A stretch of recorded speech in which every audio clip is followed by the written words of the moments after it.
कोलकाता में trainee doctor के rape और हत्याकांड के बाद जिस तरह का घटनाक्रम हुआ है, जैसी वो जघन्य घटना थी और उसके बाद जिस तरह से वहाँ तोड़ फोड़ हुई, बल प्रयोग हुआ शांतिपूर्वक प्रदर्शन कर रहे डॉक्टरों के ऊपर, नर्सेज के ऊपर, इन सारी बातों पर सुप्रीम कोर्ट ने संज्ञान ले लिया और चीफ जस्टिस डीवाई चंद्रचूड़ की अध्यक्षता में 3 जजों की बेंच ने सुनवाई की और बहुत सारे अहम आदेश दिए, जिसमें से एक अहम आदेश ये है कि एक नेशनल टास्क फोर्स बनाया है डॉक्टरों की सुरक्षा को लेकर, उससे रिपोर्ट मांगी है, सीबीआई से भी रिपोर्ट मांगी है। ऐसी तमाम चीज़ें हुई और उस हॉस्पिटल की सुरक्षा भी सेंट्रल फोर्स को दे दी है, क्योंकि जिस तरह से वहाँ पर तोड़फोड़ हुई थी उसे देखते हुए हम बात करेंगे। हमारे साथ सुप्रीम कोर्ट की वरिष्ठ वकील अपराजिता सिंह हैं, जिन्होंने प्रोटेक्ट द वॉरियर्स नाम की संस्था को, जो पश्चिम बंगाल के डॉक्टरों की एक संस्था है, उसको रिप्रेजेंट किया कोर्ट में। ये मौजूद थी और इन्होंने भी दलीलें रखी कि किस तरह से वहाँ सुरक्षा की स्थिति बहुत दयनीय है। अपराजिता जी, सुप्रीम कोर्ट ने जिस तरह से, सबसे पहले तो क्योंकि आप जो एजिटेटिंग डॉक्टर्स हैं, जो अपनी सुरक्षा को लेकर चिंतित हैं, उनको आप रिप्रेजेंट करने के लिए कोर्ट में मौजूद थी, तो जिस तरह से कोर्ट ने एक सीरियसनेस दिखाई है, ये बातें कहीं एक सेटिस्फाइंग है, एक संतोष देती हैं कि हाँ, देश का एपेक्स कोर्ट जो है, सबसे बड़ी कोर्ट, उसने संज्ञान लेकर खुद कुछ एक्शन लिए हैं, और क्या एक्शंस लिए वो भी बताइए।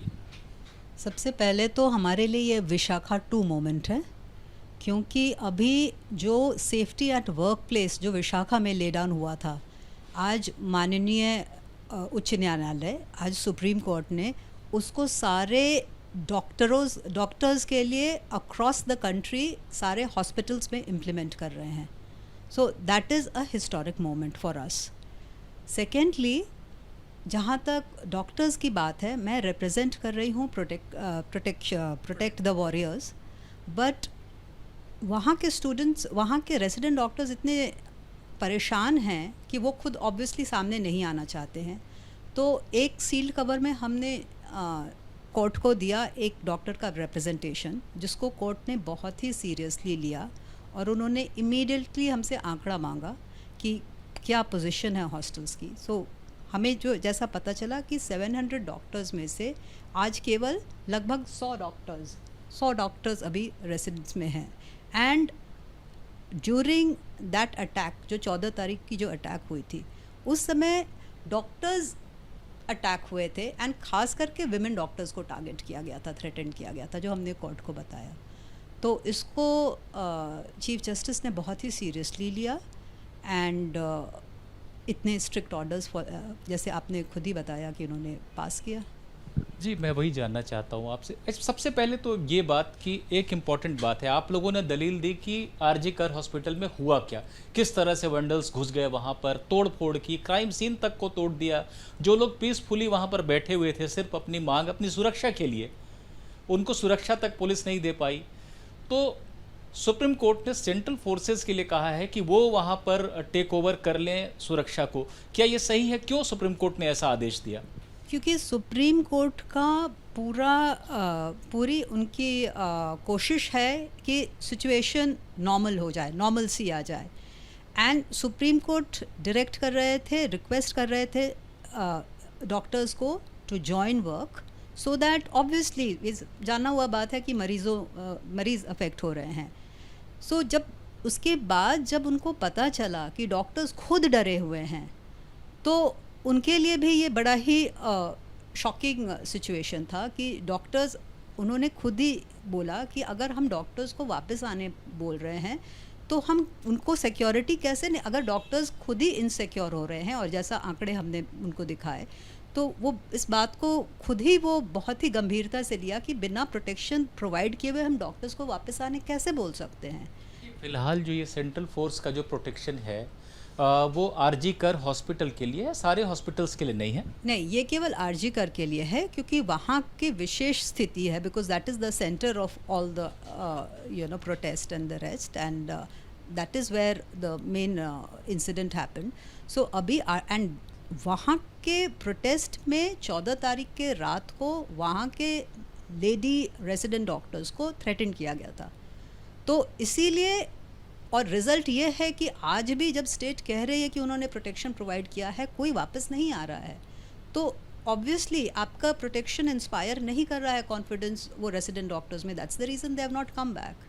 यहाँ पे एक बहुत महत्वपूर्ण बात मैं बताना चाहूँगा अगला सवाल करने से पहले, कि सुनवाई के दौरान कोर्ट ने ये भी कहा कि जिस तरह से वहाँ पर तोड़फोड़ की घटना हुई पुलिस के रहते, सुनवाई के दौरान बार बार चीफ जस्टिस ये कह भी रहते कि हज़ारों लोग आधी रात को वहाँ पहुँच जाते हैं, पुलिस को कुछ पता नहीं चलता, तो कोर्ट को कहीं ना कहीं भरोसा नहीं है कि पुलिस वहाँ पर सुरक्षा दे पा रही है। और सबसे बड़ी बात है कि जिन डॉक्टरों को वहाँ पर काम पे वापस जाना है, जब उनको भरोसा नहीं हो पा रहा है, तो सेंट्रल फोर्स सीआईएसएफ या सीआरपीएफ वहाँ पर कमान संभाल ले सुरक्षा की, ये कोर्ट ने कहा है। एक और अहम बात हमको समझनी चाहिए कि सीबीआई को अब जाना है, वहाँ पे जांच शुरू कर दी है सीबीआई ने, तो पुलिस का दखल अगर वहाँ पर रहता है तो शायद सुप्रीम कोर्ट ने उसको भी ठीक नहीं माना होगा कि वहाँ पर जांच सही तरीके से सीबीआई कर सके और डॉक्टरों को भी भरोसा जग सके कि अब वो सुरक्षित हैं और वो काम कर सके ताकि मरीजों का नुकसान ना हो।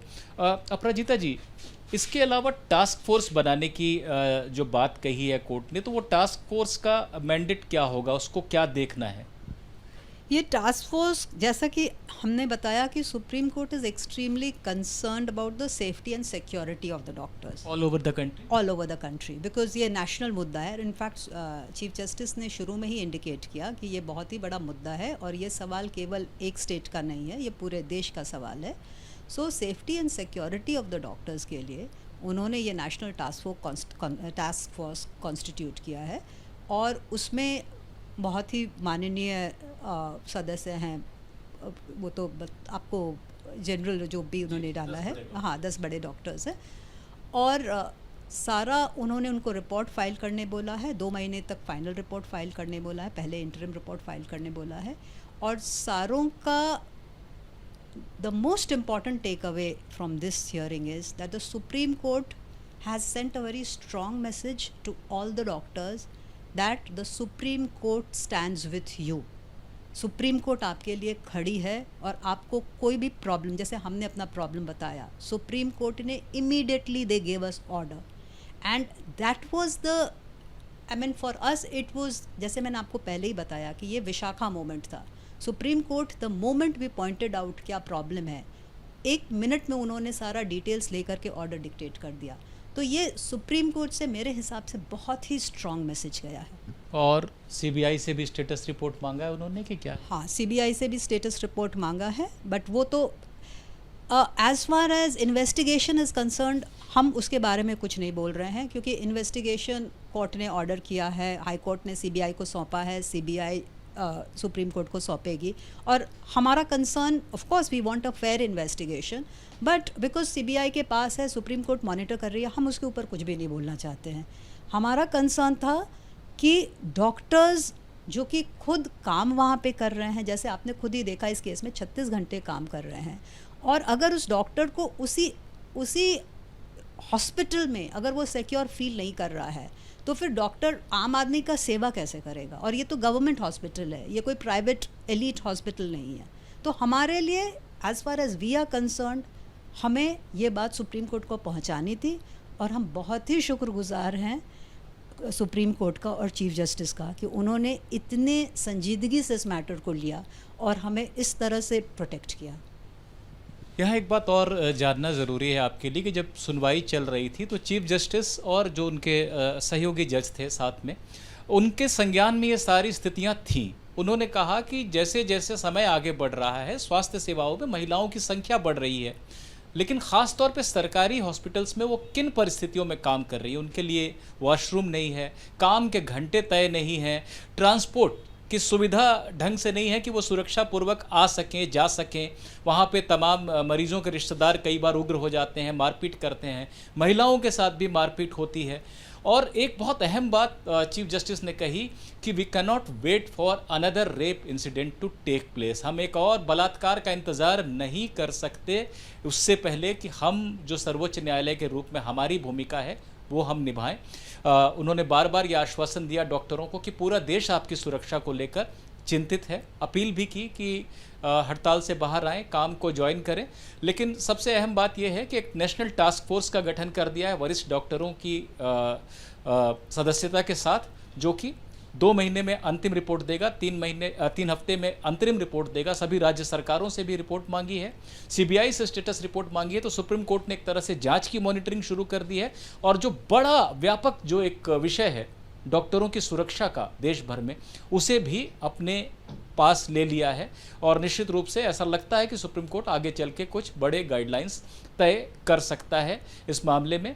अपराजिता जी ने हमें अपना समय दिया और इन्होंने आर्ग्यू किया, डॉक्टरों की आवाज़ को कोर्ट में उठाया, उसके लिए भी धन्यवाद। और ये एक मैसेज कोर्ट ने देने की कोशिश की है डॉक्टरों को भी कि आपकी सुरक्षा को लेकर देश चिंतित है, आप काम पर लौटें और निश्चित रूप से इस दिशा में कुछ ठोस कार्रवाई की जाएगी सुप्रीम कोर्ट की तरफ से। Nipun Sehgal, ABP news, Delhi.